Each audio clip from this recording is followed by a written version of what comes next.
Legislative day number 11 will now come to order. Please pause for a moment of silent meditation.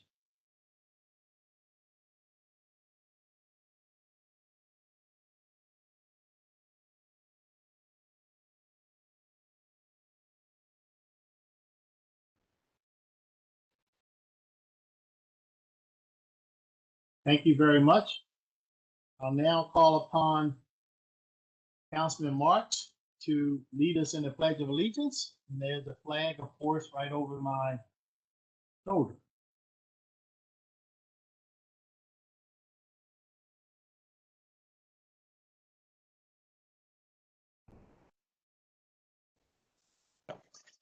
I pledge allegiance to the flag of the United States of America and to the republic for which it stands, one nation, under God, indivisible, with liberty and justice for all. Mr. Chair, Yes. forgive me, I meant to just ask during our moment of silence if the council members would keep in their thoughts and throughout the meeting and week, the memory of Glenn Barnes, who was very active in the Reisterstown Improvement Association. Mr. Barnes was the primary organizer of music on Main Street in Reisterstown and unfortunately passed away last week. So if the members could keep him and his family in their thoughts, I'd appreciate it. Thank you, Mr. Chair. Thank you, Councilman Batoka. You're absolutely right. I should have remembered Mr. Glenn Barnes. He's been a longtime staple and leader up in Reisterstown, up there on Main Street. And I've known him for many, many years through my real estate career, be it with Long and Foster. So he will be sorely missed. So thank you very much. Is there a motion to approve the journal for the meeting of May 27th? So moved. Second. It's been moved and seconded. All in favor? Aye. Ayes have it. The journal is approved. Enrollment of bills. Bills 38-21, 29-21, 40-21, 41-21, 42-21, 43-21, 44-21, 45-21, and 47-21 were passed by the council, signed by the executive, and hereby enrolled. Bills 46-21 was returned unsigned by the county executive and also hereby enrolled. Mr. Secretary, will you now read all bills for introduction? Yes, Mr. Chairman. First is Bill 55-21, Capital Budget, Bikeways and Pedestrian Access. Next is Bill 56-21, Current Expense Budget, Aging and Disability Resource Center. Bill 57-21 was withdrawn.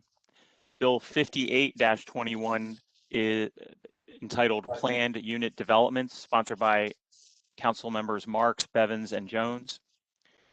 Bill 59-21, sponsored by Councilman Marks, Design Review Areas. Bill 60-21, sponsored by Mr. Marks, Social Host Unruly Social Gatherings. Bill 61-21, sponsored by Councilman Marks, Zoning Regulations, Dormitory and Purpose-Built Student Housing. And Bill 62-21, sponsored by Councilman Catch, Zoning Regulations, Uses Permitted Residential Development Proposals, Existing golf and country clubs in the RC4 zone. Mr. Chairman. Thank you, Mr. Secretary.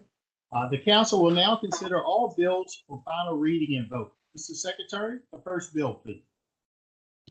Mr. Chairman, if you like, we're going to go a little bit out of order, if it pleases the chair, and do Resolution 68-21. This is for the council's consideration of the continuation of the state of emergency. Okay, Mr. Benjamin. Thank you. Good evening, Mr. Chair, members of the council. And I appreciate you letting this go early.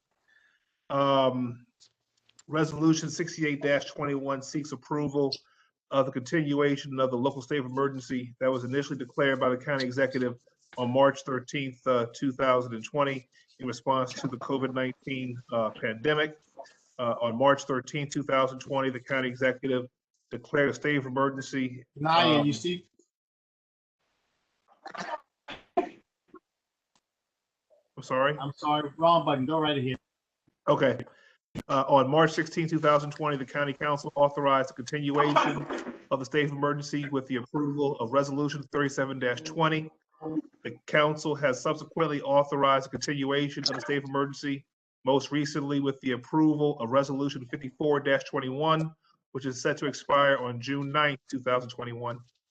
Resolution 68-21 declares it's likely the state of emergency will continue beyond June 9th, 2021, and authorizes the continuation of the state of emergency for an additional 30 days beyond June 9th, 2021, ending July 9th, 2021, or when the county executive declares an end to the state of emergency, whichever occurs first. A state of emergency was proclaimed by Governor Hogan on March 5th, 2020, and was most recently renewed on May 12th, 2021. The state of emergency issued by Governor Hogan is still in effect, and resolution 68-21 would take effect from the date of its passage by the council. Thank you. Thank you, Mr. Benjamin. Are there any questions or comments from the members? Hearing none, is there a motion to approve resolution 68-21? I'll move it. I'll second it. It's been moved and seconded. Mr. Secretary, please call the roll on resolution 68-21. Mr. Jones, Aye. Mrs. Bevins, Aye. Mr. Crandall, No. Mr. Quirk,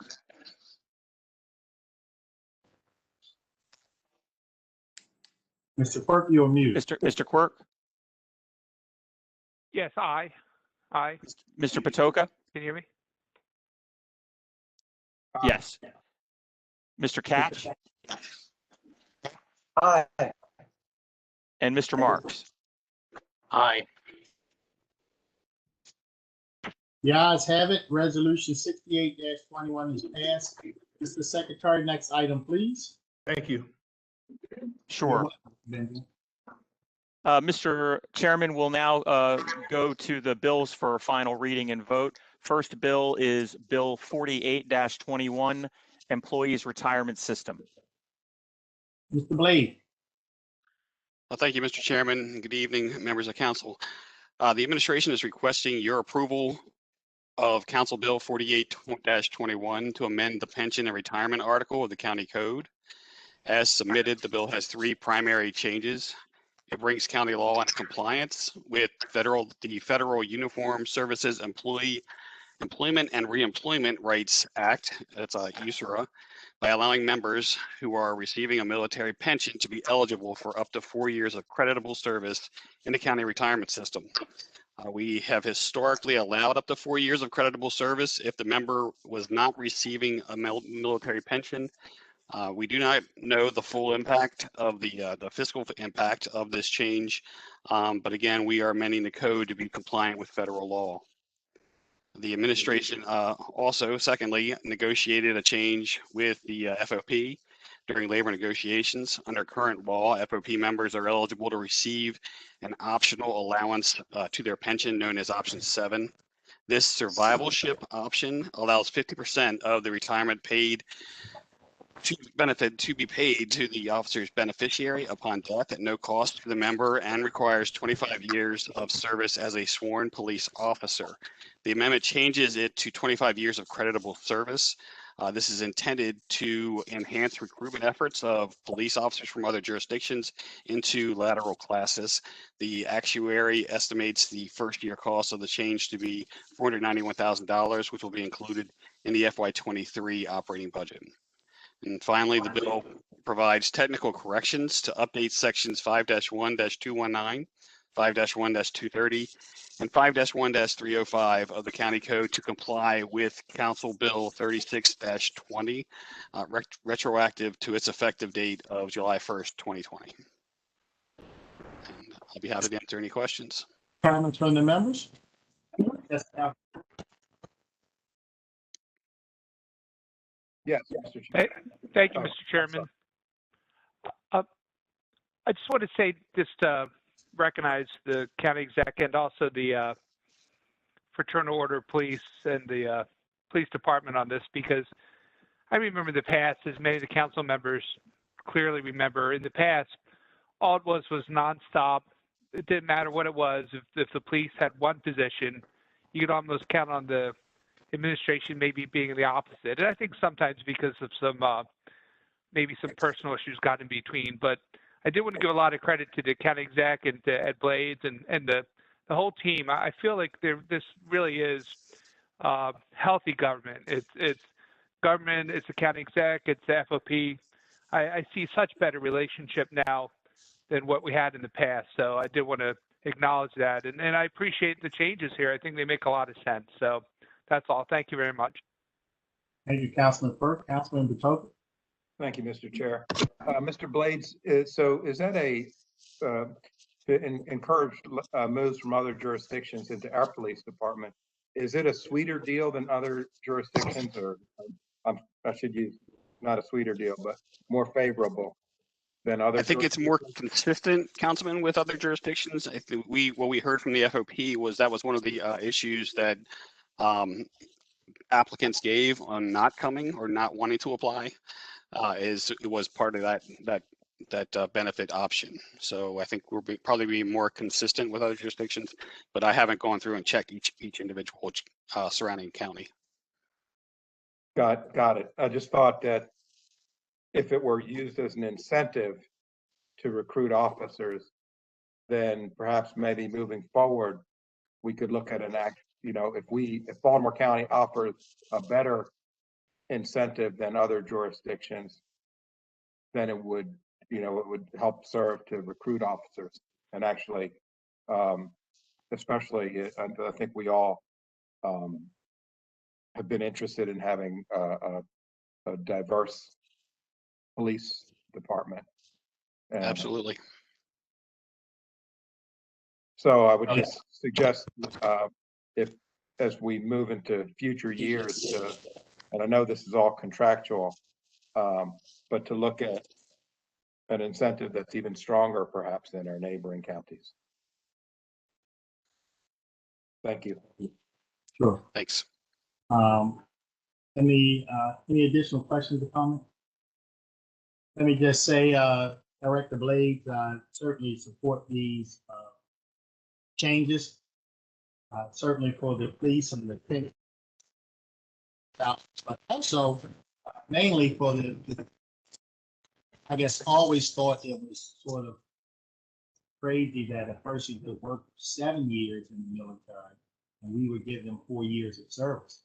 But if the same person did 20 years in the military and had a pension, then we would not give them 4 years of service. But it just seemed a little crazy to me. So I'm happy to see us make this change. I think it makes sense. And I understand what you said about federal law, but it also makes sense. Any questions or comments from any of the members anymore? Hearing none. I don't think we need a motion to pass. Mr. Secretary, please call the roll. Yes, sir. Mr. Jones, Aye. Mr. Marks, Aye. Mrs. Bevins, Aye. Mr. Crandall, Aye. Mr. Quirk, Aye. Mr. Patoka, Aye. Mr. Catch.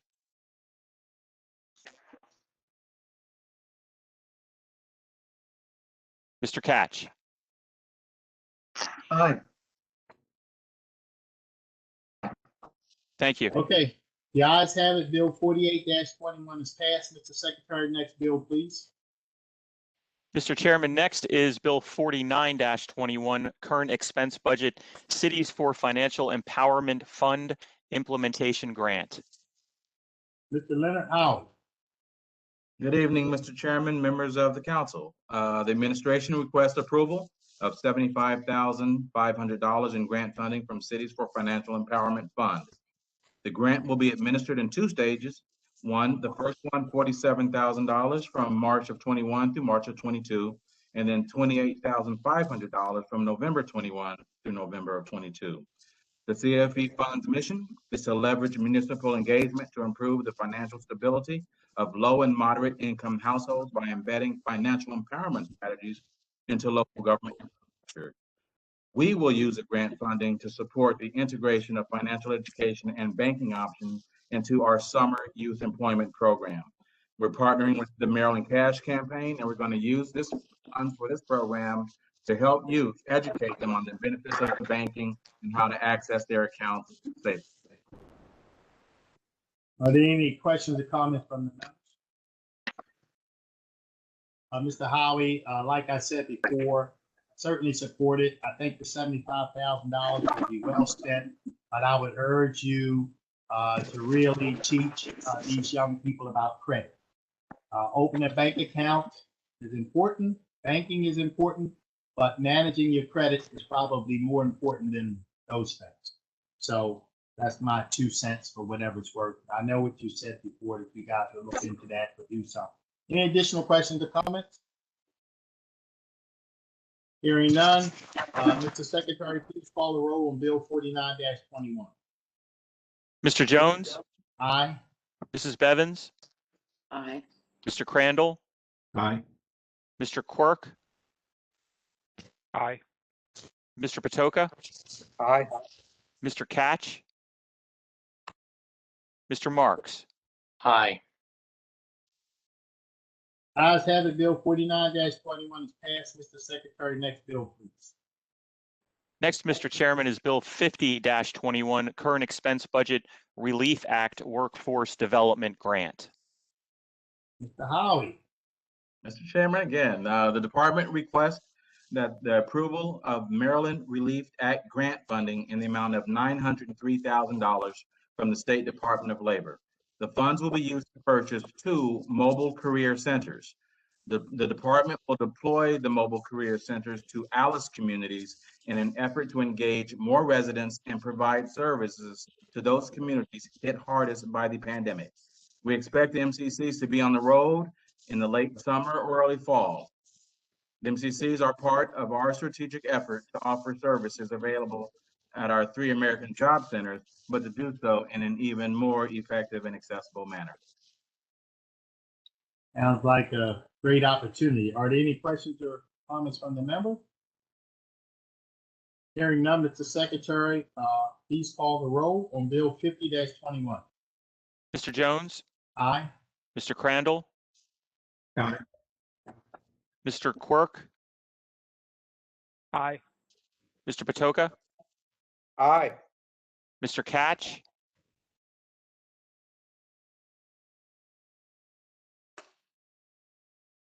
Mr. Catch, Aye. Mr. Marks, Aye. Mrs. Bevins. Aye. The ayes have it. Bill 50-21 is passed. Mr. Secretary, next bill, please.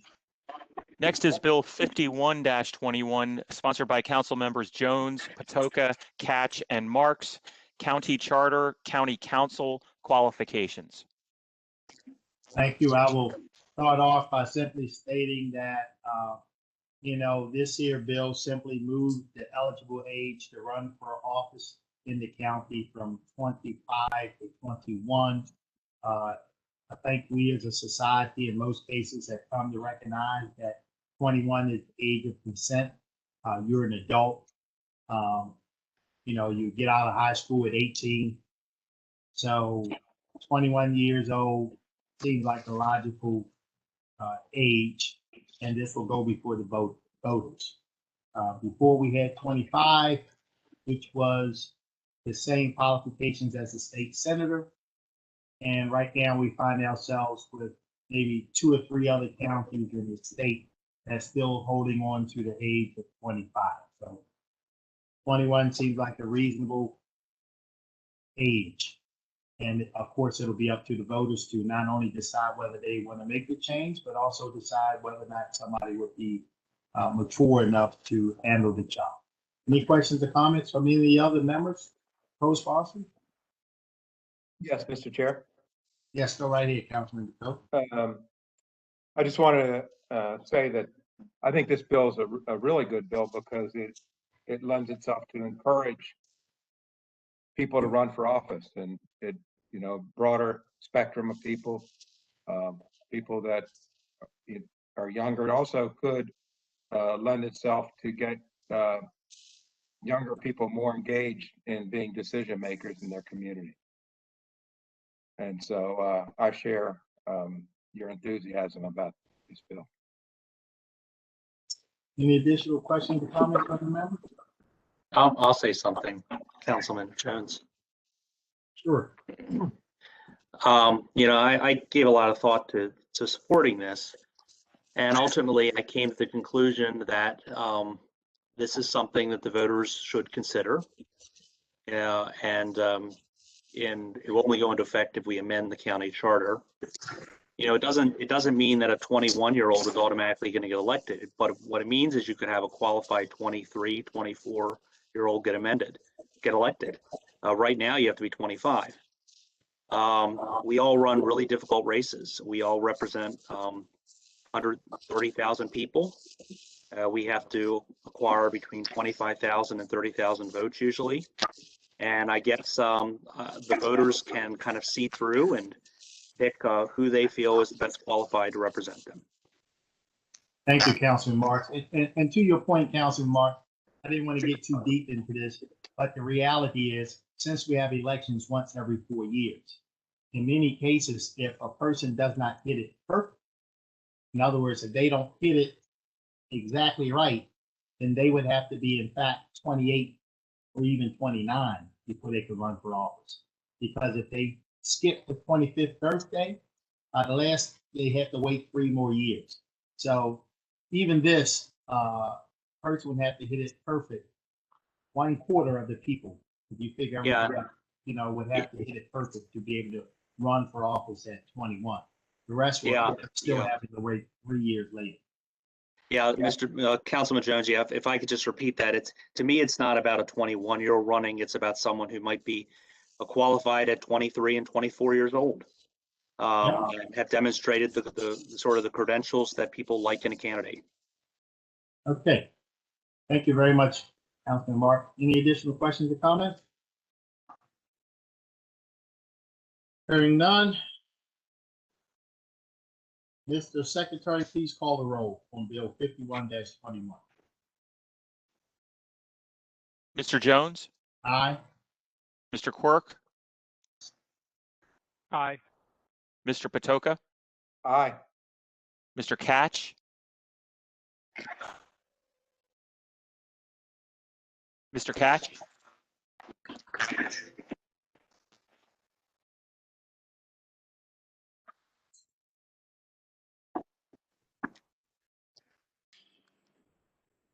Mr. Catch,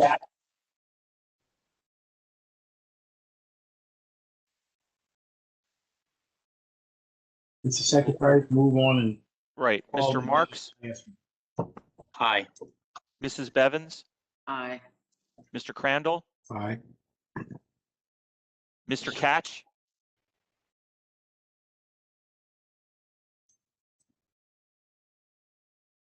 Okay.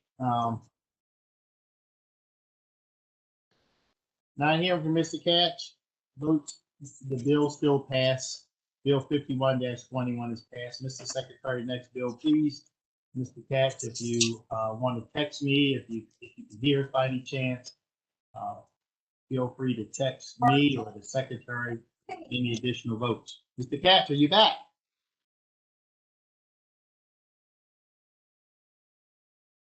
Okay. Mr. Secretary, next bill, please. Mr. Chairman, next is Bill 52-21. This bill is sponsored by Councilman Crandall.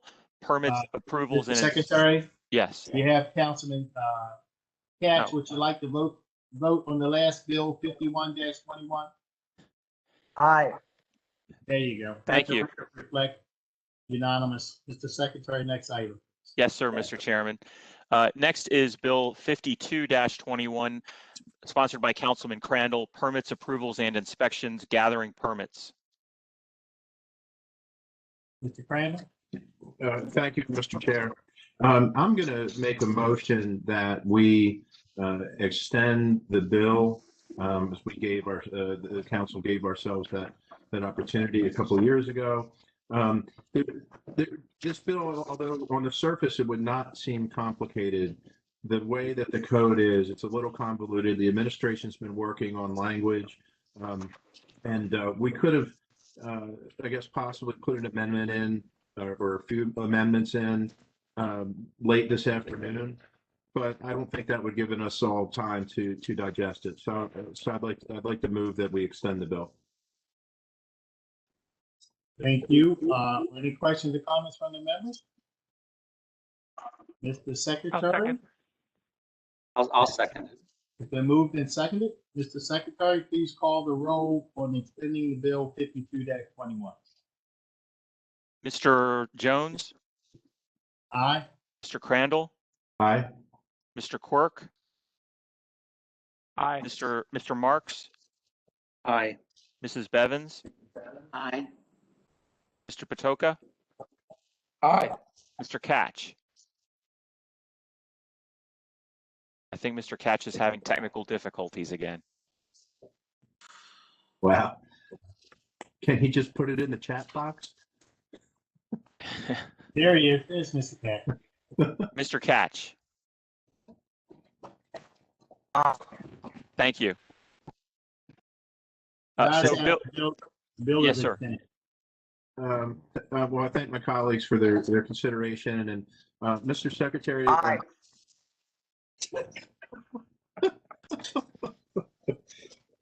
Mr. Secretary, could you put for the record when this would come back into legislative session? Certainly, Mr. Crandall. The bill being extended, it will come back for the July 6th legislative session. That is the day after the July 4th holiday, which is a Monday, the 5th. And the work session for that bill will be June the 29th, and that will still be within the 65-day lifespan, if you will, of a bill. Okay, thank you very much. Thank you. I think Councilman Catch is getting ahead of the game. Mr. Secretary, next bill, please. Mr. Chairman, the next bill is Bill 53-21, sponsored by Council members Quirk, Marks, Bevins, Patoka, and Jones. Restrictions on parking large trucks in designated bike lanes. Councilman Quirk? Thank you, Mr. Chairman. Bill 53-21 amends the restrictions on parking large trucks to clarify the prohibitive locations, specifically prohibits a tractor, a trailer, or combination tractor trailer from parking or standing in such a manner that any part of the vehicle or trailer fully or partially obstructs a designated bike lane. And I know, Mr. Chairman, I think we had a small technical amendment. Is that right, Mr. Bostwick? We had a technical amendment here? Yeah, yes, Mr. Quirk. We actually have two amendments, but and they are both mostly technical in nature. One is sponsored by yourself and Chairman Jones, and the other is sponsored by Councilwoman Bevins. Okay. I don't know if any of the co-sponsors want to say anything. I think this is good policy, makes a lot of sense. I mean, I know all of us are struggling right now, particularly with tractor trailers and parking, and it's something I know the council spent many hours addressing. This is just yet one more thing we're trying to fix, and unfortunately, its genesis is because this is happening. So we're not looking for bills.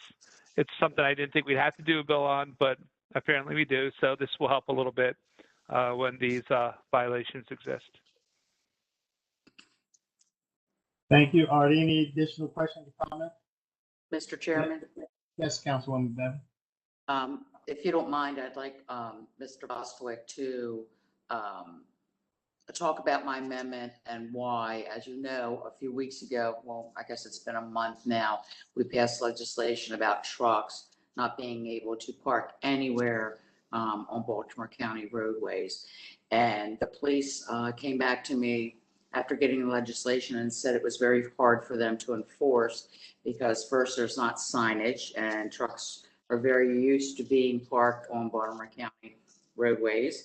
And then the signage that was created by traffic engineering was, I guess, not clear enough because it had an hour for loading or unloading, which I now think has been taken out.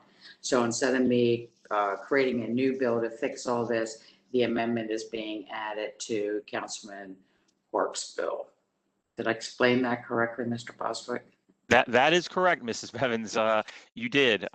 We were able, rather than a new bill, we were able to use the existing language in Mr. Quirk's bill because that language is in the bill to address your situation. So your amendment will remove the longer than 1 hour continuously language that is currently in the statute and in this bill, and also alters the time period in which a large truck cannot park on a road, street, alley, or way that is within 1,000 feet of a residential zone. Instead of 1 a.m. to 7 a.m., it will be 11 p.m. to 6 a.m., which I believe the police department said was a more consistent time period. Right. So And, that is the First Amendment. right. And, ultimately to my colleagues, I think that the issue will not get resolved until the state figures out, where to purchase property or lease property for these truckers. They really don't, these numbers aren't exact, but I think the ratio is pretty good.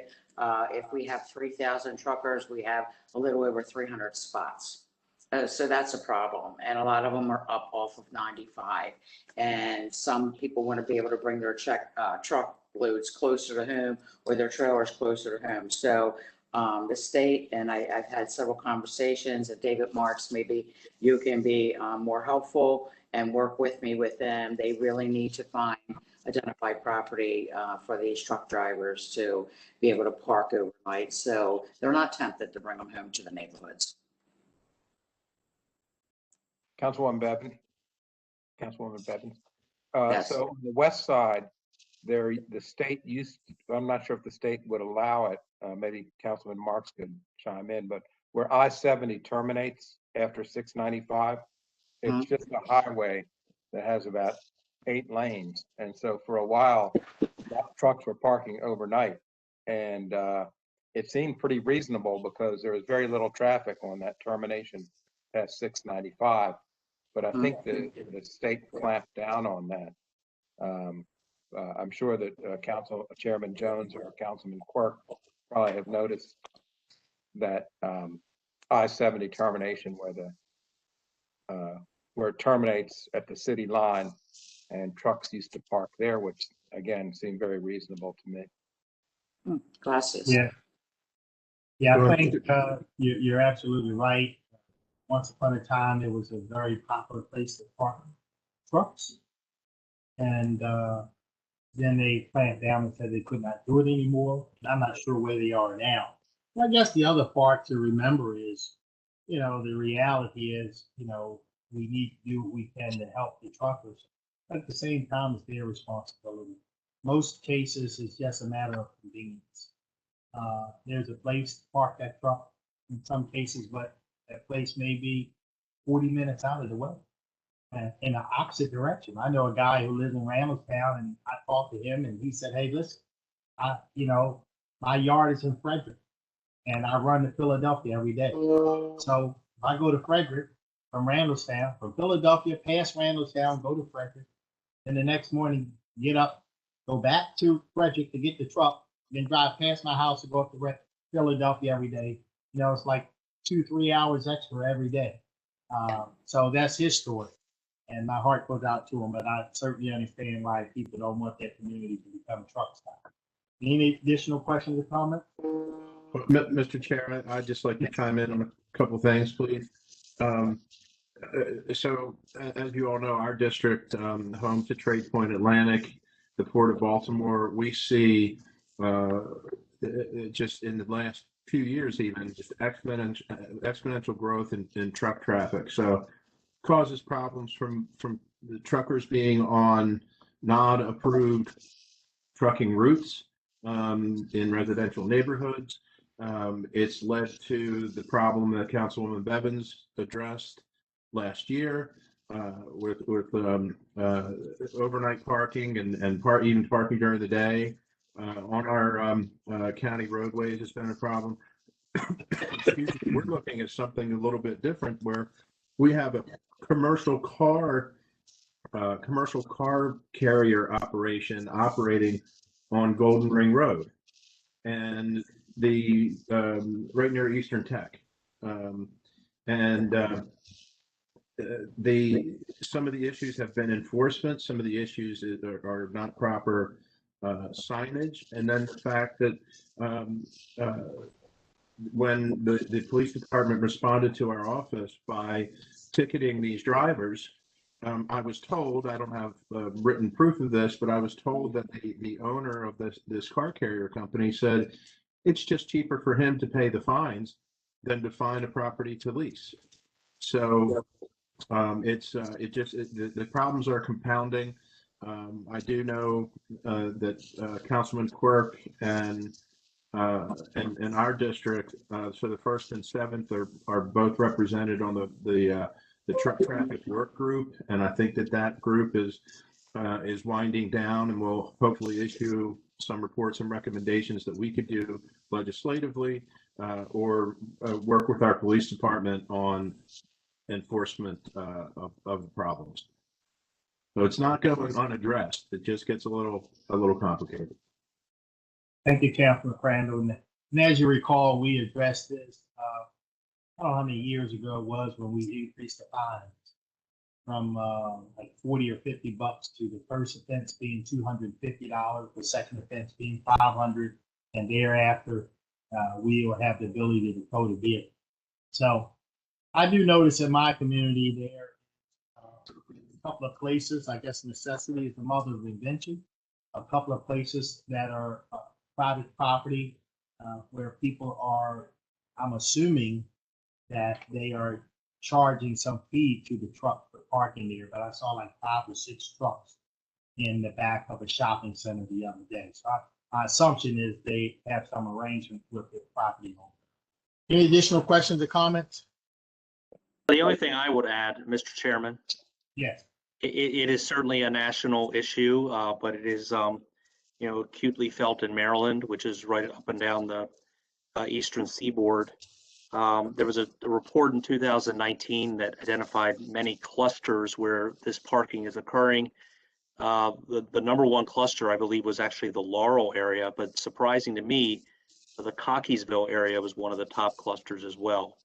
It's a problem. It can be addressed principally by finding new capacity and new places for these folks to park, but something that probably the Maryland DOT needs to take more of a leadership role on. Well, you think about the space at, for example, Timonium Fairground, and the space that they have, you would think that, it may be some business model where they can actually supply some parking for tractor trailers. I don't know, but I see a lot of space there sitting available on most days. Right. Any additional questions or comments? Being none, is there a motion to approve the first amendment to Bill 53-21? So moved. Second, It's been moved and seconded. Mr. Secretary, please call the roll on the first amendment to Bill 53-21. Mr. Jones, Aye. Mrs. Bevins, aye. Mr. Quirk, Aye. Mr. Patoka, Aye. Mr. Catch, Aye. Mr. Marks, Aye. Mr. Crandall. Aye. Okay, the ayes have it. The amendment passes. Mr. Secretary, please give a description, if you like, on the next amendment. Right.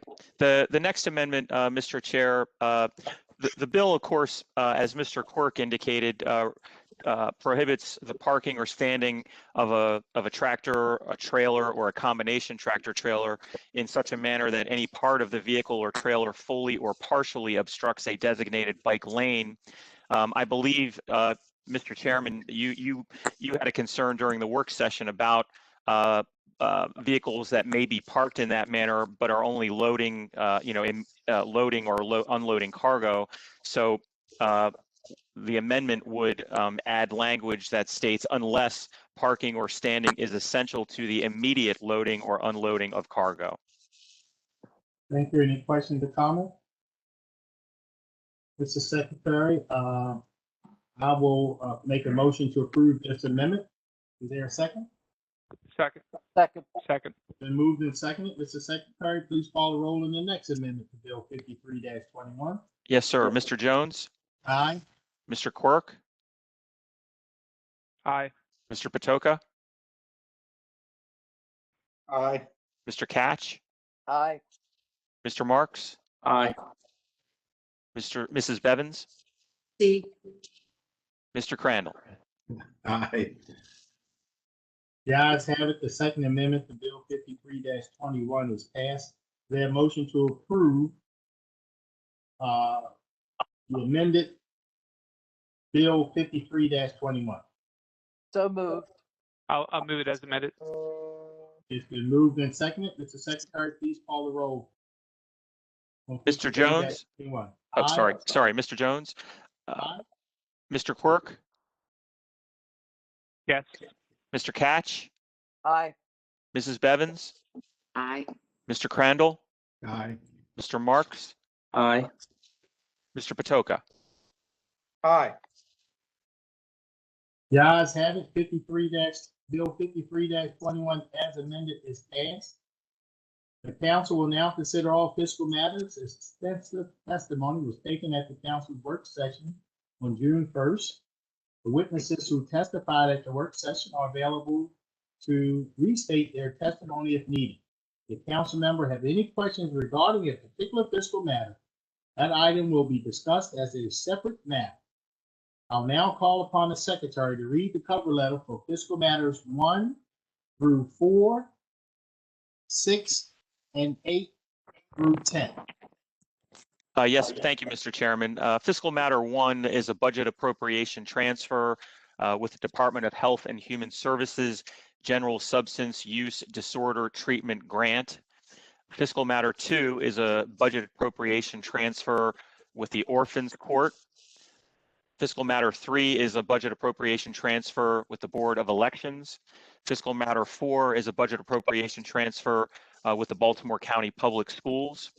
Fiscal matter 6 is an amendment to a contract with Dakin Applied for repairs to Dakin chillers through property management.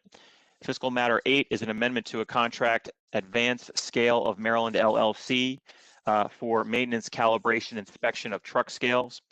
Fiscal matter 9 is a contract with Broadview Waste Solutions Incorporated, collection, recycling, spent fluorescent lamps and ballast. And fiscal matter 10 is 23 contracts for assisted living care services. Okay. Any questions or comments on the fiscal matters? Hearing none, is there a motion to approve fiscal matters 1 through 4, 6, and 8 through 10? I'll move it. Second. I'll second it. It's been moved and seconded. Mr. Secretary, please call the roll on fiscal matters 1 through 4, 6, and 8 through 10. Mr. Jones, Aye. Mr. Marks, Aye. Mrs. Bevins, Aye.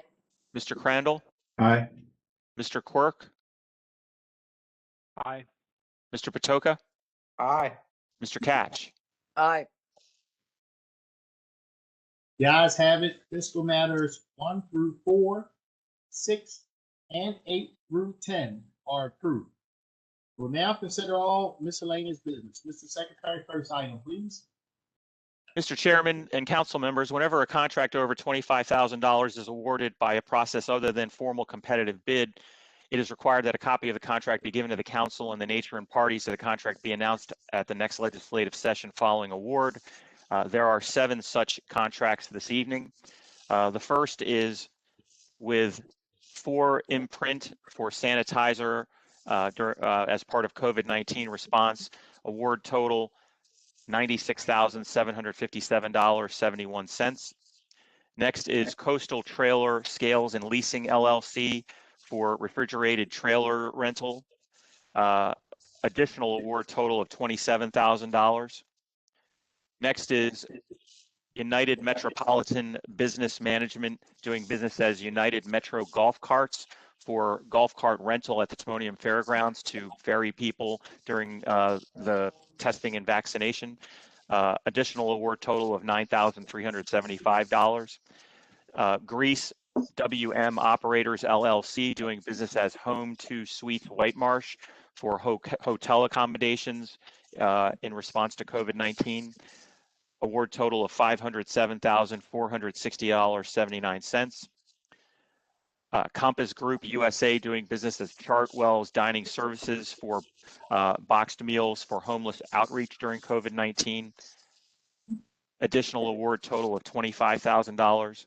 User Testing Incorporated for user testing software licenses and support through OIT. Estimated award total of $80,000. And finally, Simply Good LLC for catering COVID-19 testing and vaccination clinics.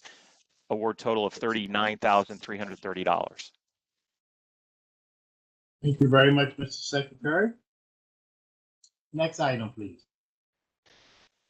Mr. Chair, the next item is the council's consideration of 5 nominees for appointment to the Baltimore County Property Tax Assessment Board.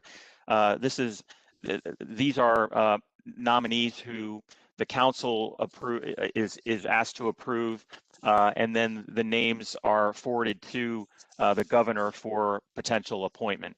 The names are Mike Field, who you may be familiar with, Isaac Manjo of Randallstown, Sandra Cullen of Halethorpe, Pamela Simmons of Baltimore 21207, and Paige Davey of Cockeysville. Okay. Thank you very much. Is there a motion to approve the nominees? I'll move it. I'll second it. Mr. Secretary, it's been moved and seconded. Please call a roll on the nominees. Yes, sir. Mr. Jones, Aye. Mr. Marks, Aye. Mrs. Bevins, Aye. Mr. Catch, Aye. Mr. Patoka, Aye. Mr. Crandall, Aye. Mr. Quirk. Aye. Ayes have it. The nominees are confirmed. Mr. Secretary, next item, please. Next, Mr. Chairman, is Resolution 69-21. This is the authorization, a resolution to authorize the expenditure of non-local funds to CCBC. Okay, Miss Melissa Hott.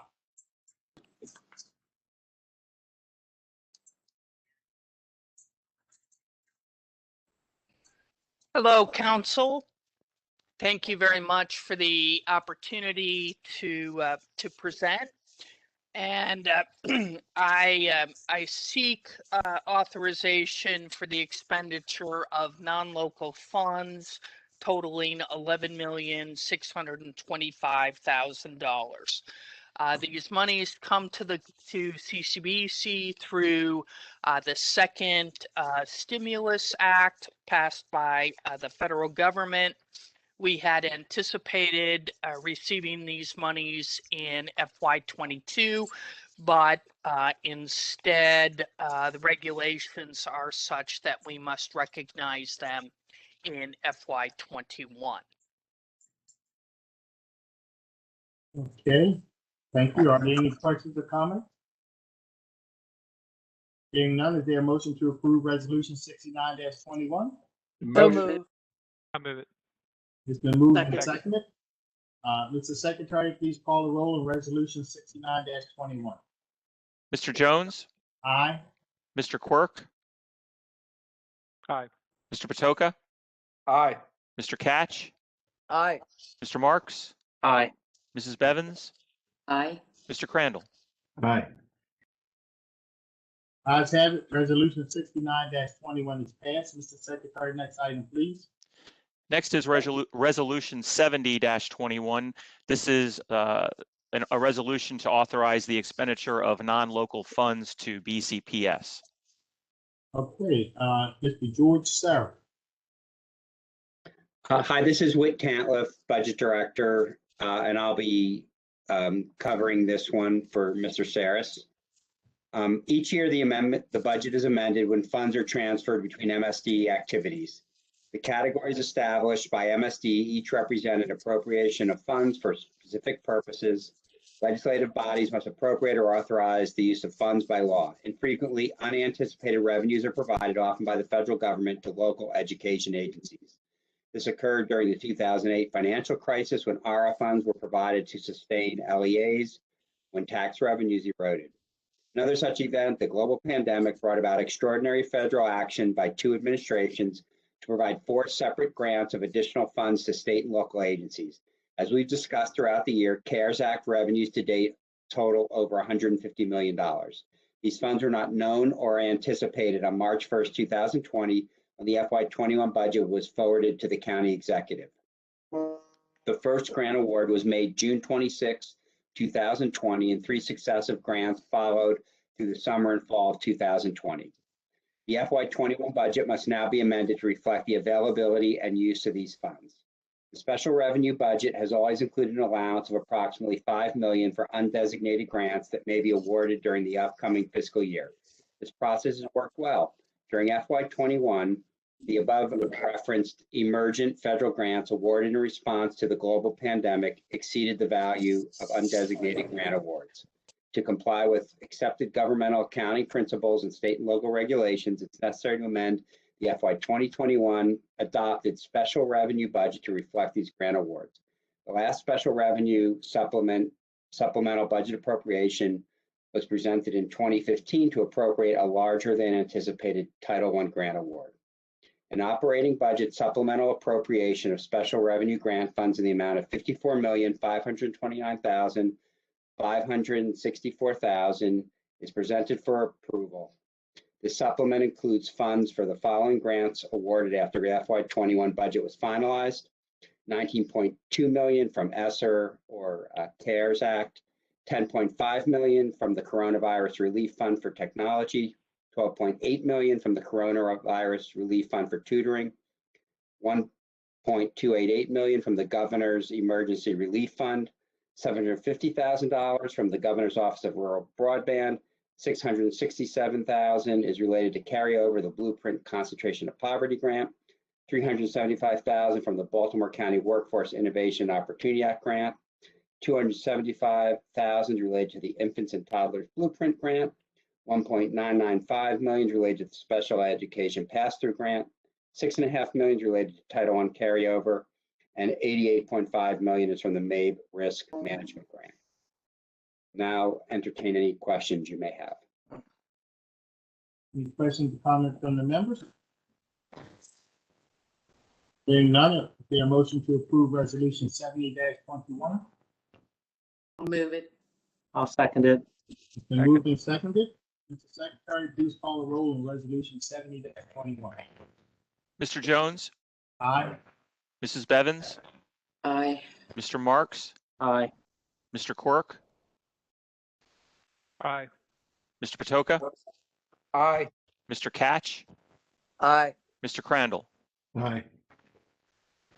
Ayes have it, resolution 70-21 is passed. Thank you very much, Mr. Panther. Thank you very much. You're welcome, Mr. Secretary. Next item, please. Next is Resolution 71-21. This resolution is sponsored by Councilman Marks, and this would authorize the amendment of the Perry Hall Community Plan. Councilman Marks? Yeah, this legislation does 2 things. First of all, it makes it a policy in the Perry Hall Community Plan that we do not have to automatically link developments through green space to existing neighborhoods. And secondly, it makes it a priority that we look at traffic calming and other measures along Honeygo Boulevard. Again, community plans do not carry the force of law. They are simply guidance. Thank you, Councilman Marks. Any questions or comments from the members? Is there a motion to approve resolution 71-21? So moved. I'll second it. Moving and seconded. Mr. Secretary, please call the roll of resolution 71-21.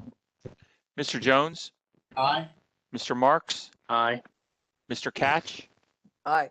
Mr. Patoka, Aye. Mr. Quirk, Aye. Mr. Crandall, Mrs. Bevins. Aye. Ayes have it. Resolution 71-21 is passed. Mr. Secretary, next item, please.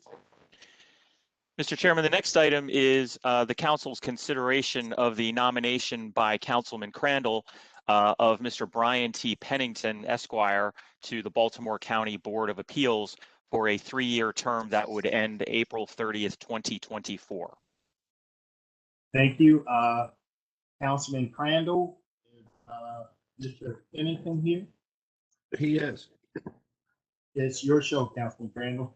Okay, well, I've been able to appoint two predecessors to the Board of Appeals, and from all reports, they handled themselves very professionally, very well, represented the 7th District appointment very well. And I have firm confidence that Mr. Pennington will do the same. He's a respected community member in the 7th District, a respected attorney with a lot of different types of experience. I'll let him talk about his experience if he'd like to, but I'm very pleased to nominate him, and I hope my colleagues will support Mr. Pennington's appointment. And Brian, if you'd like to introduce yourself or say something, the Yes. floor is yours. Thanks, Mr. Crandall. Yeah, my name is Brian Pennington. I'm an attorney. I've been practicing for a little over 20 years now. Born and raised in District 7. Still live there, never left. My office is in District 7. And like I said, I've been practicing in Baltimore County pretty much, nowadays is pretty much where I practice. My practice consists of, it's basically general practice, do a lot of estates, wills, estates, general criminal and traffic. So I'm in the courthouse pretty often, circuit court, district courts in the county. So I just want to thank Todd for the opportunity to serve on the Board of Appeals. Very good. Thank you, Brian, for being willing to serve. Thank you, Councilman Crandall and Mr. Pennington. Any questions or comments from the member? Yes, Mr. Chair. Yes. Just a comment I'd like to share with my colleagues on the council, and I hope this doesn't change Mr. Pennington's mind. But I was speaking to my appointee on the Board of Appeals, and she was sharing with me how difficult the job is. And in many cases, they are writing 100-page opinions on important land use issues that we work on. RLUIPA has been a big part of some of the things that they've been writing opinions on. Solar, and the amount of time that they spend on writing opinions and hearings facilitate or officiating hearings, it ends up being like $10 an hour in terms of, because they're good quality attorneys that spend so much time on such important, I guess, I don't know if Mr. Boswick, if it's called case law, but I think this council should at some point, maybe we can discuss the compensation for our Board of Appeals, because right now it's really lousy pay. Sorry, Mr. Pennington. I didn't mean Thank you. To twist. I honestly don't even know what the compensation is. So. I'll just comment, Izzy. The first rule in sales is after someone says yes, you don't give them an opportunity to say no. So, right. And honestly, in my conversations with Brian, he never asked if it was even a paid. I don't remember you asking that, Brian, if it was a paid position or not. I think that he felt that it's part of his civic duty to serve on what's a very important board. So And none of my previous appointees complained or said anything about the compensation. They truly enjoy the work and they enjoy writing briefs, and they do get into some very interesting matters that in the course of their regular law practice, they normally aren't able to do that. So I'm going to disagree with you a little bit. You tried to bring it back around by saying maybe we can get him some more pay, but I'm just sitting there going, well, don't talk out. We got him now. Don't talk him out of it. Well, the member of the Board of Appeals I was speaking to does it for public service as well. And I think, and she's a seasoned attorney, and I think she asked me about it and to share it with council for future members of the Board of Appeals. And I'm not going to sell it a third time to Mr. Pennington, but it's something that maybe when we're back together in person, maybe it's something that we can discuss. I know it's something that would, at the end of the day, something that the executive would have to budget, but just something to think about. Okay, are there any additional questions or comments? Is there a motion to approve the appointment? So moved. Second. It's been moved and I tried seconded. to move it and I was muted, but let's go. Thank you, Mr. Chairman. Mr. Jones, Aye. Mr. Crandall, Aye. Mr. Marks, Aye. Mr. Patoka, Aye. Mrs. Bevins, From one Dundalkarian to another, aye. Mr. Catch, Aye. and Mr. Quirk. Yes. Okay, the ayes have it. The appointment is confirmed. Congratulations to Mr. Pennington. Thank you so much for Thank your you. service. Thank you. I appreciate it. Willingness to serve. Congratulations. Thank you, Brian. I tried to get you a raise, Mr. Pennington. Maybe down the road. Okay, Mr. Secretary, next item, please. Mr. Chairman, next is Resolution 72-21. This resolution is sponsored by Councilman Quirk and would authorize the property tax refund to Damian Constantine, who as a disabled veteran is entitled to a refund under state law. I honor to move it. I'll second it. The moved and seconded. Mr. Secretary, please call the roll on Resolution 72-21. Mr. Jones, Aye. Mr. Quirk, Aye. Mr. Patoka, Aye. Mr. Catch, Aye. Mr. Marks, Aye. Mrs. Bevins, Aye. Mr. Crandall. Aye. Ayes have it. Resolution 72-21 is passed. Mr. Secretary, next item, please. Next is Resolution 73-21. This resolution is sponsored by Councilman Patoka and would authorize the property tax refund to Michael McQuarters, who as a disabled veteran is entitled to a refund under state law. My honor to move this motion forward. It's been moved and seconded. Mr. Secretary, please call the roll on Resolution 73-21. Mr. Jones, Aye. Mr. Quirk, Aye. Mr. Patoka, Aye. Mr. Catch, Aye. Mr. Marks, Aye. Mrs. Bevins, Aye. Mr. Crandall. Aye. Ayes have it. Resolution 73-21 is passed. Mr. Secretary, next item, please. We do have quite a few of these this evening. Next is Resolution 74-21, sponsored by Councilman Catch, to authorize the property tax refund to Carolina Acito, who as a disabled veteran is entitled to a refund under state law. Mr. Chairman, it's my honor to move Resolution 74-21. I'll second it. Been moved and seconded. Mr. Secretary, please call the roll on Resolution 74-21. Mr. Jones, Aye. Mr. Crandall, Aye. Mrs. Bevins, Aye. Mr. Marks, Aye. Mr. Catch, Aye. Mr. Patoka, Aye. Mr. Quirk. Aye. Ayes have it. Resolution 74-21 is passed. Mr. Secretary, next item, please. Next is Resolution 75-21, sponsored by Councilman Jones. This is a resolution to authorize the property tax refund to Jerome Nelson, who as a disabled veteran is entitled to a refund under state law. It's my honor and privilege to move the resolution. I'll second it. Been moved and seconded. Mr. Secretary, please call the roll on resolution 75-21. Mr. Jones, Aye. Mr. Quirk, Aye. Mr. Patoka, Aye. Mr. Catch, Aye. Mr. Marks, Aye. Mrs. Bevins, Aye. Mr. Crandall. Aye. Ayes have it. Resolution 75-21 is passed. Mr. Secretary, next item, please. Next is Resolution 76-21, sponsored by Councilman Marks, to authorize the property tax refund to Mr. Aaron Culver, who as a disabled veteran is entitled to a refund under state law. It's my honor to move the resolution. I'll second it. Been moved and seconded. Mr. Secretary, please call the roll on resolution 76-21.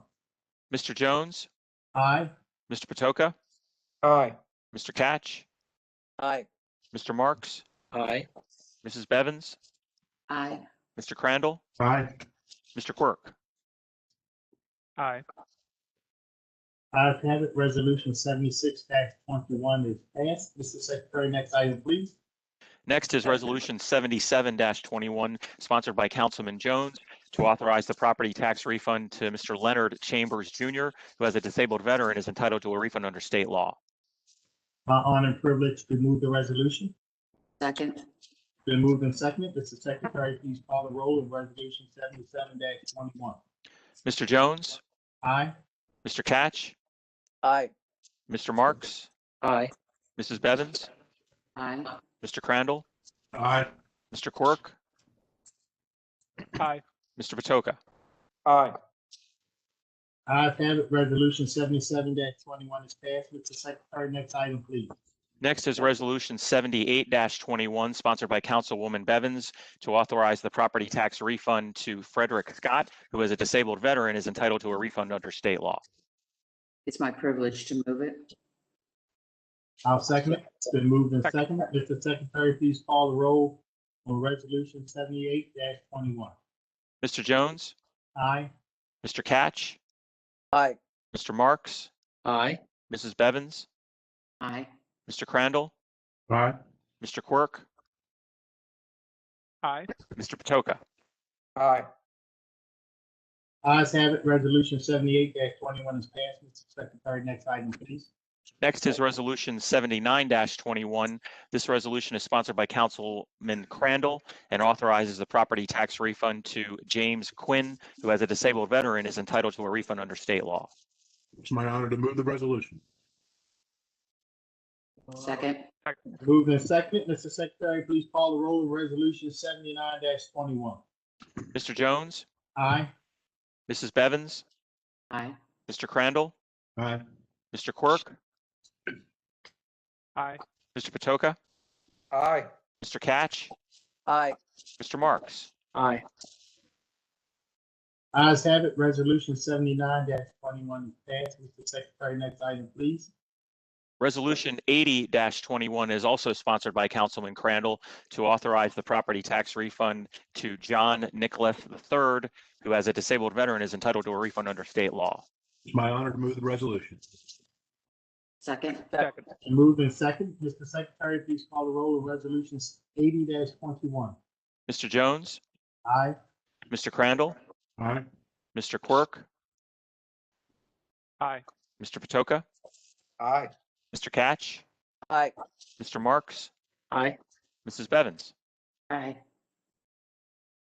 Ayes have it. Resolution 80-21 is passed. Mr. Secretary, next item, please.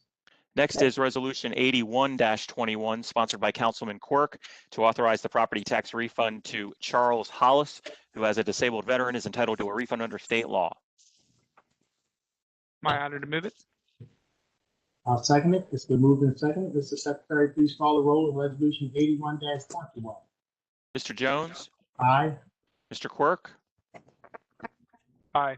Mr. Patoka, Aye. Mr. Catch, Aye. Mr. Marks, Aye. Mrs. Bevins, Aye. Mr. Crandall. Aye. Ayes have it, resolution 81-21 is passed. Mr. Secretary, next item, please. Resolution 82-21 is sponsored by Councilman Crandall and authorizes the property tax refund to William Donnell, who as a disabled veteran is entitled to a refund under state law. My honor to move the resolution. Second. Been moved and seconded. Mr. Secretary, please call the roll on resolution 82-21. Mr. Jones, Aye. Mr. Crandall, Aye. Mrs. Bevins, Aye. Mr. Quirk, Aye. Mr. Catch, Aye. Mr. Patoka, Aye. Mr. Marks. Aye. Ayes have it, resolution 82-21 is passed. Mr. Secretary, next item, please. Resolution 83-21 is sponsored by Councilman Patoka and authorizes the property tax refund to Bradley Barthlow, who as a disabled veteran is entitled to a refund under state law. It is my honor to move this motion forward. I'll second it. Been moved and seconded. Mr. Secretary, please call the roll on resolution 83-21. Mr. Jones, Aye. Mr. Patoka, Aye. Mr. Marks, Aye. Mrs. Bevins, Aye. Mr. Catch, Aye. Mr. Quirk, Aye. Mr. Crandall. Aye. Ayes have it, resolution 83-21 is passed. Mr. Secretary, next item, please. Next is Resolution 84-21, sponsored by Councilwoman Bevins, to authorize the property tax refund to Charles Worley, who as a disabled veteran is entitled to a refund under state law. It's my honor and privilege to move the resolution. I'll second it. It's been moved and seconded. Mr. Secretary, please call the roll on resolution 84-21. Mr. Jones, Aye. Mrs. Bevins, Aye. Mr. Marks, Aye. Mr. Catch, Aye. Mr. Patoka, Aye. Mr. Quirk, Aye. Mr. Crandall. Aye. The ayes have it, resolution 84-21 is passed. Mr. Secretary, next item, please.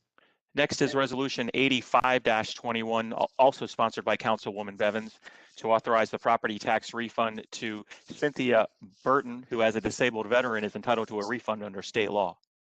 It's my honor to move the resolution. Second. Been moved and seconded. Mr. Secretary, please call the roll on resolution 85-21. Mr. Jones, Aye. Mrs. Bevins, Aye. Mr. Quirk, Aye. Mr. Crandall, Aye. Mr. Patoka, Aye. Mr. Marks, Aye. Mr. Catch. Aye. The ayes have it, resolution 85-21 is passed. Mr. Secretary, next item, please. Next, Mr. Chairman, is Resolution 86-21.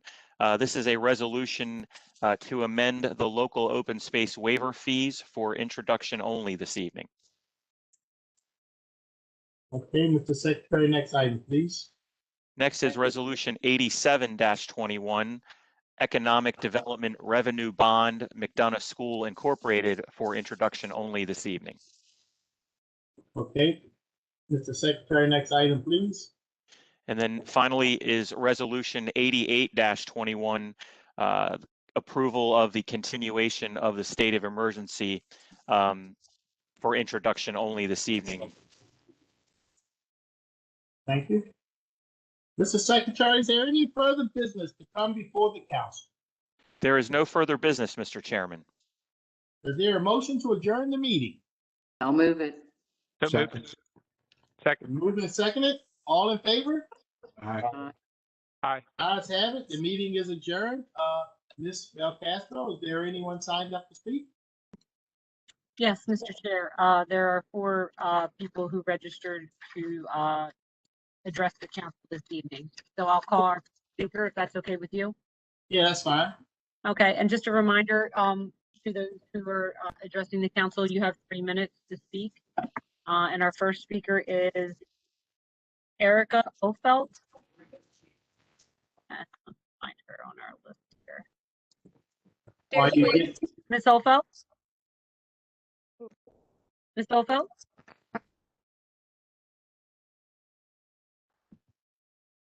Can you hear me? Yes. Yes, we can hear you.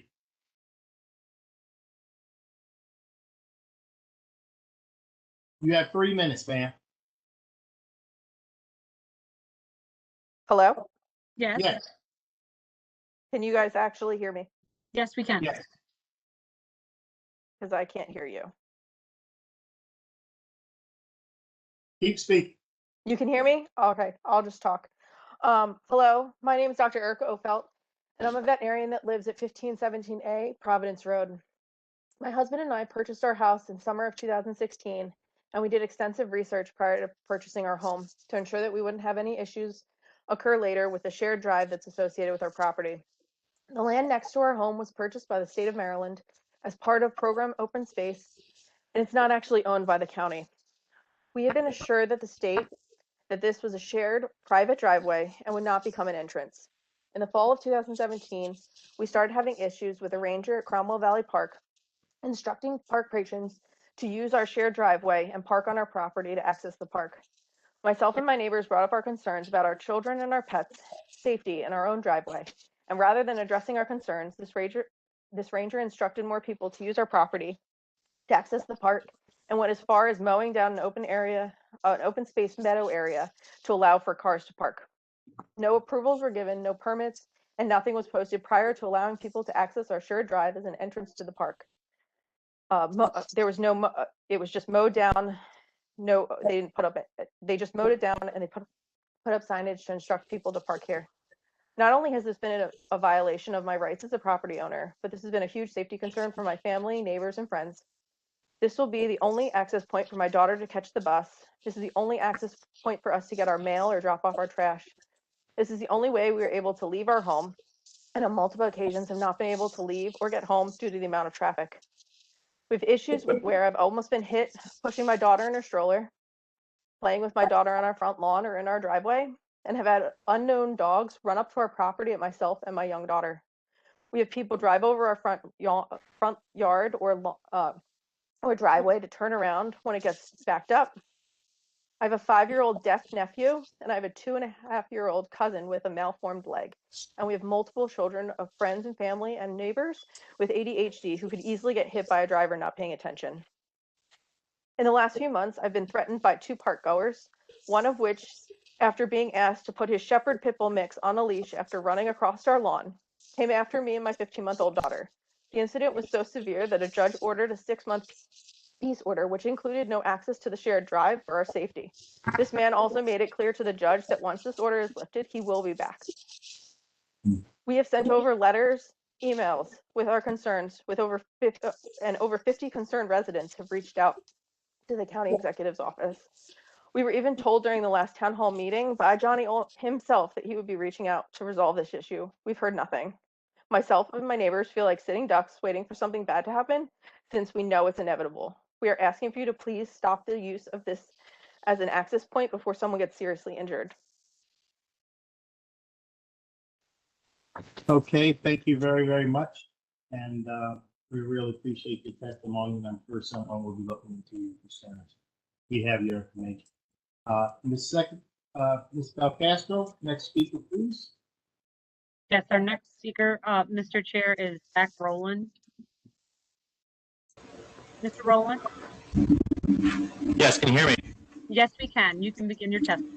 Great, thank you. I am Zachary Rowland. I also live at 1517A, and I'd like to talk about the Cromwell Valley Park and how it's been using my shared driveway as an entrance to the park and allow park goers to park in a mowed down section of a meadow.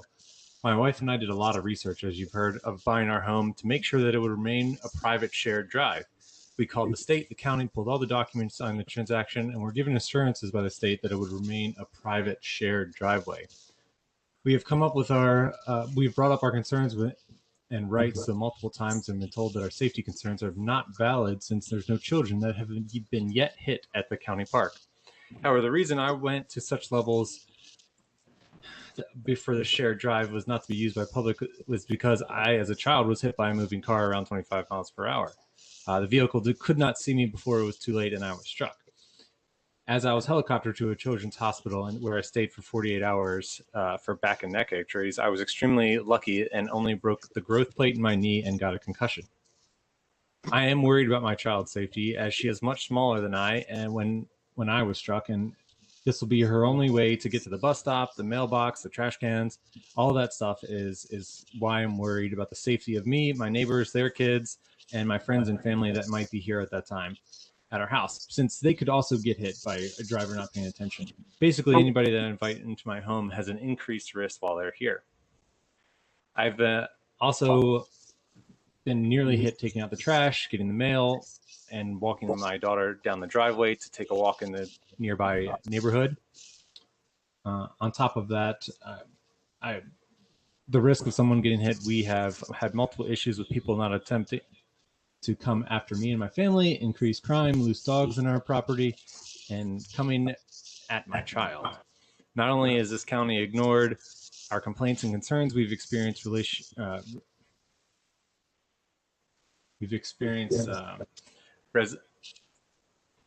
more issues with people, coming up to our property and bringing this up as a clear violation of our property rights. Thank you. Mr. Chairman. Yes, Councilman Catt. Yes, I've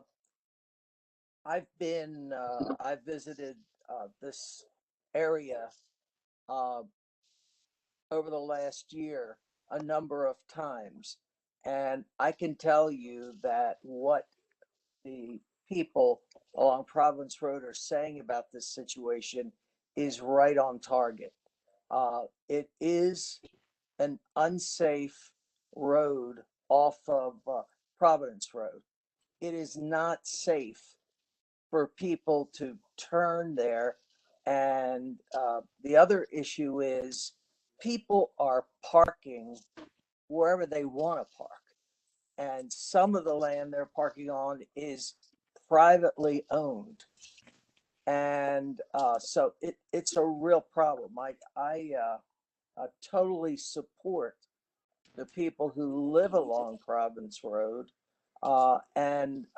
This entire issue, there needs to be an effort to get people together, especially people who live there, with the Department of Recreation and Parks, and come up with a solution that will serve everyone.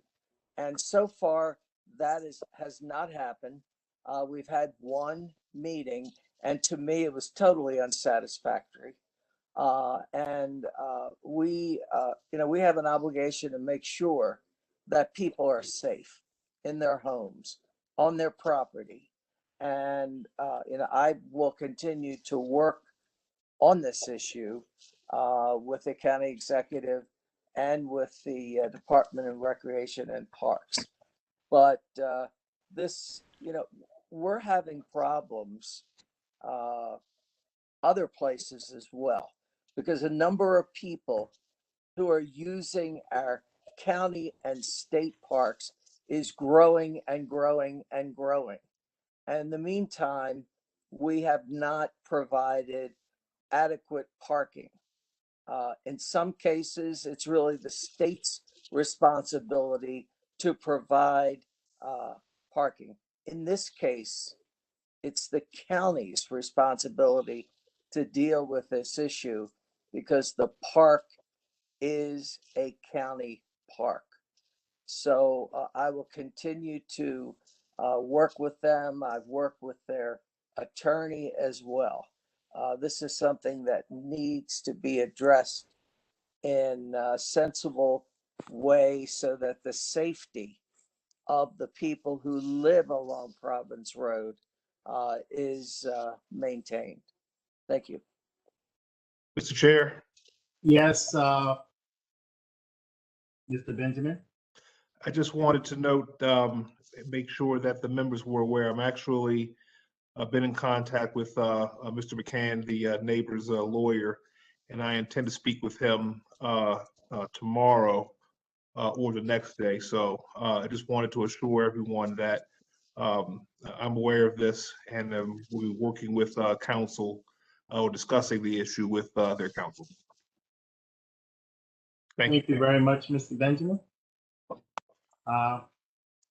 Next speaker, Ms. Valcastro. Our next speaker is Thomas Baldwin. Mr. Baldwin? Yes, I'm here. Thank you very much. You're welcome. Thank you, Council President, the council, and especially Councilman Catch for helping to the extent he has. I'm been a longtime resident of this area. Betty's Gardens property was actually my stepmother and my dad and my stepmother lived here for years and years. And I purchased the property that adjoins the driveway. You know, the safety issues are paramount. You know, there are small children, there are pets, and we have people that are coming in the driveway at an unusually high rate of speed. The driveway is unimproved. It is a single lane. And the only way for people that meet each other in the driveway is to drive on my property and create ruts in my field right at the end of the driveway, right? And we've had people park in my driveway that I've, politely told them to move. They say it's county property. I said, no, not where you're parked. There's no accountability for the public. And there's no protection that the county has given, the County Rec and Parks has given us other than to call the police. The police have much better things to do than run out here on a regular basis because there's someone illegally parked or someone with an unleashed dog, which we see quite a bit. And those are the hazards that we're dealing with. The county has denied responsibility for the upkeep and maintenance of the driveway. Yet a lot of the traffic, particularly during COVID, when my neighbors and I weren't even going out, was occurring due to the park traffic. And we had an unusually high volume during the COVID lockdown because people wanted to recreate. There are areas of entrance from Cromwell Valley Park. There's also another similar piece of property that adjoins the Betty's Gardens property that used to be the old Barron's property. And there's no access from there, and there's a driveway. So I don't think it's fair. And going back in history, when the county was first involved in trying to procure this property, when my stepmother died and her son had it up for sale, was that I was assured by county and state representatives. I don't remember the names, but Jim Kelly was the representative from the Parks Department, Cromwell Valley, assuring me that there would be no public access, road access from Providence Road to the park. I believe we have a rogue ranger who decided he wanted to have parking up here, and he, from what I understand, has created a parking area. They have had building structures and signs put up without proper notification because the property is actually owned by the state of Maryland and leased back to Baltimore County. It is not Baltimore County property. So I think there were a series of violations. There were a series of assurances that were made to me when they were first going to purchase the property. And there were also previous meetings that I wasn't a part of, but a neighbor Leroy Hale and my stepmother Betty Baldwin were involved with. And at those meetings, and Leroy will testify, that there was not to be any road traffic or any road access from Providence Road. And we have continually over the last 5 years, roughly, tried to get the county Parks Department to pay attention, and they've done nothing but delay and covered it up and said, oh, there's no issue, because they were listening to people from the park and not listening to the residents who were complaining. We really need to have something done with this before somebody gets seriously injured or there's an event. I was witness to the event that Miss Ofelt or Dr. Ofelt about the person who charged her property, and we had to get a peace order, right, a protective order against that. He was belligerent. He came up on the property until he heard her say that she was calling the police. Then he backed down the property. But if she hadn't had her cell phone in her hand and she was out there with her small daughter, I don't know what would have happened. He was off the chains. So we shouldn't have to deal with that kind of noise and problems in our backyards, because that's basically where they are. My property backs up to the county, the Ofelts and Roland's back up there, but we all deal with the issue because we use this common driveway. And there's another property on there as well. And, it's something just needs to be done. And the county has not been forthright in trying to resolve this for 5 years. So I'm going to say we probably need legislation somehow to get this straightened out. And I would implore the county council to please consider that as part of their plan going forward. Thank you. Thank you very much, Mr. Baldwin. Is that our last speaker, Ms. Belcastro?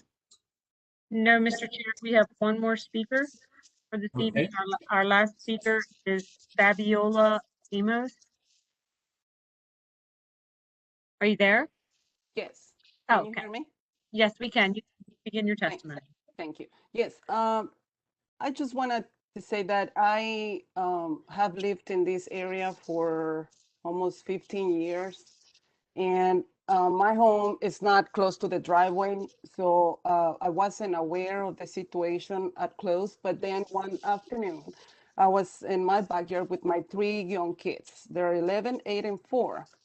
And my backyard is adjacent to my neighbors from 1517A. The property, their backyards are close, and my backyard are close to each other. And we heard a man shouting very loud profanity that it's something that I wish my kids never heard. So when I turned around and looked, it was a person shouting. I didn't know who he was shouting at, but he was facing my neighbor's front porch. And his dog was just walking around like he didn't know what to do. It was back and forth. You can see that it wasn't on a leash. And needless to say, my kids were scared, especially the oldest were just, they all experienced the whole situation, and I think it's just unacceptable. We've been living in this area with no issues whatsoever of that kind. And it's very concerning that my kids have to be a witness of these kind of situations. And in my opinion, this shouldn't happen. It's just out of line. I don't want anything like that to happen again. And there's no way to assure that that's not going to happen again, because as you heard, this man already said that he was going to come back. And even if it wasn't him, there's the possibility that other people that cannot or don't know how to behave in a familiar neighborhood surrounded with homes and young kids, that if he can't behave, they can't be here. And I just wish that this situation can be solved as soon as possible. We haven't had any issues like that in the years that we've been living here. And I just don't want my kids to be experiencing situations like this again. That's all I gotta say. Thank you. Thank you very, very much.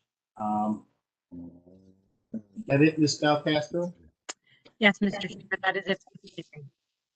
Well, I want to thank our callers for calling in. You certainly heard your concern, you made your case very clearly, and I trust that the administration and Mr. Benjamin will come to some successful resolution.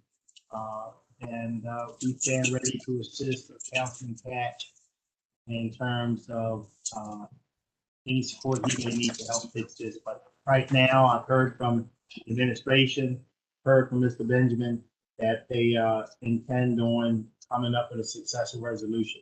And I thank each and every one of the callers for taking the time to call in. Any questions or comments from the members before we adjourn? Thank you very much. Everyone have yourself a safe and enjoyable evening, and I'll see you soon. Thank you. All right. Night, everyone. Thank you, Mr. Chairman. Thank you.